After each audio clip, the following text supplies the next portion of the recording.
Hey, what's up, guys? Welcome back to my channel. I'm Rashawn427. Today I actually have a huge comic book haul for a new comic book day. So actually jumping right into it. Firstly, something I absolutely love. Ultimate Spider-Man. Loving this series. This and Avengers Twilight are my two favorite ongoing series right now. Can't wait to actually get into this. Heard great things about this as well. Love the first two issues. Issue number 2 was even better than number 1.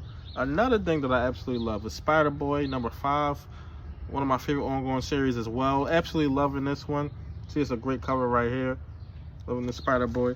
And then I actually got, this is for the cover. I'm not reading Resurrection of Magneto. I believe I got issue 1 too, because I had a cover that I really loved. But I'm a huge Magneto fan. It's my favorite villain. But I'm not actually reading this series. I'm not reading X-Men until it actually reboots and starts like in July during the summer. But this is an awesome cover by Mark Brooks, I believe. So that's super cool. Then I got a couple of variants. Now, this is actually Batman Dark Age right here. This is new, I believe, like, supposed to be 3 issues, I want to say, or maybe it's more than that. I believe it's 3 issues. It's kind of like that Batman First Night, but this actually takes place in the 50s and stuff like this. I heard there's not a lot of Batman inside this book, so we'll just see how much I actually like this. But this is actually book 1. It's not the black label, but it's pretty much the same thing. It's a cool cover right here.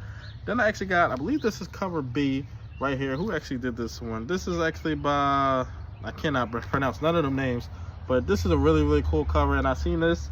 And then it's by Frank Quitely, who I'm not the biggest fan of his, but I think this is a really cool cover. This is probably the best art that I've seen from him. This is the other art that I've seen from him, because he did a run on like new X-Men. That's the reason I actually haven't read that yet, because I'm just not a fan of his art. I believe he did All-Star Superman, but this is a great one right here. I picked up all 3 of these from like different stores. I thought they were cool. I don't know why I have 3 different covers of this. I usually don't do it just like that, but Batman is definitely one of my favorites. Then I have this. This is like one of the only ongoing series that I don't like. I actually stopped reading this.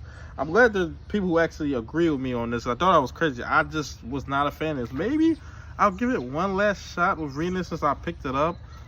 This will probably be the last one I get of Detective Comics. I'm just not a fan. I know Ron Veer, he has some other stuff that people like, but just to me personally, I'm just not a fan of it. Then I actually have something that I love, Wolverine, Sabretooth War, Part 6. I picked up a lot of Marvel this week. I really got only Batman, DC, but this is actually Sabretooth War. This actually ends in 10 part, and then Wolverine actually gets pretty much a reboot later on this year. But this is super cool right here, Part 6 of the Sabretooth War. And then I got some trades as well. I actually got Kick-Ass right here, which I never actually read this. I've seen both movies, love both movies. I believe Matthew Vaughn did the first one. I don't know who did the second one, but this is super cool. See, this is actually book 1, issue 1 to 8. I'm not a John Romita Jr. fan, but I will actually pick this up. It's not as bad as his art now. I think his art is actually terrible now. This is started to X-Men. This is actually about Joss Whedon, the person who made the first 2 Avengers film. Now, I remember it was a motion comic of this, like, way back when. I believe it was like 08, 09 or something like that. I think I watched parts of that, but it'll be great to actually read this, see what Joss Whedon actually did with the X-Men, since this was like before he actually started doing big movies like Avengers, Age of Ultron, and what was the last one? What did he do? He did the first Justice League as well. But yeah, that was my entire haul for this week. Tell me your hauls in the comment section below. Like, comment, subscribe. Thanks for watching.